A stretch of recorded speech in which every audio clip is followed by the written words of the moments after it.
Okay, dito na tayo sa... Okay! Dito... dito na tayo sa overtime. Kasi di ba ang dapat talagang trabaho is 8 oras lang. So, wala na tayong magagawa. Ganito talaga sila. So, since 8 to 8 nga ako may dalawang pahinga, so technically ang trabaho ko sa isang araw, 10 oras. So, yun. Ang may dagdag daw ba yun? Wala daw, walang dagdag yun. Magdadagdag lang yan kung kukunin nila yung buong Sabado ko or buong Linggo ko. Doon lang nila ako babayaran. And then, paano naman pag aalis sila ng gabi, di ba? Pag Biyernes aalis sila, magbabayad. Hindi, yung akin hindi.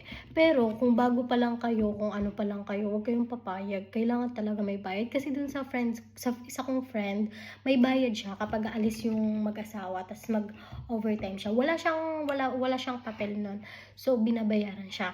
Depende yun sa amo. Tas depende din yun kung ano yung pinag-usapan nyo. Kasi, yun din yung mali ko. Hindi ko siya natanong. Kasi sabi niya sa akin, minsan lang naman daw. Very, very minsan lang. Diyos ko dahil minsan ang isa kong buwan. Uy, sunod. Uy ko. So, yun. Wala na. Dito na tayo eh. Ayan. Tapusin na lang natin to. At makaalis na, charing. So, yun. Yun lang naman. Ano pa yung tanong nyo? Mag-comment lang kayo ha. Huwag kayong mahiya. Maghahanap buhay tayo.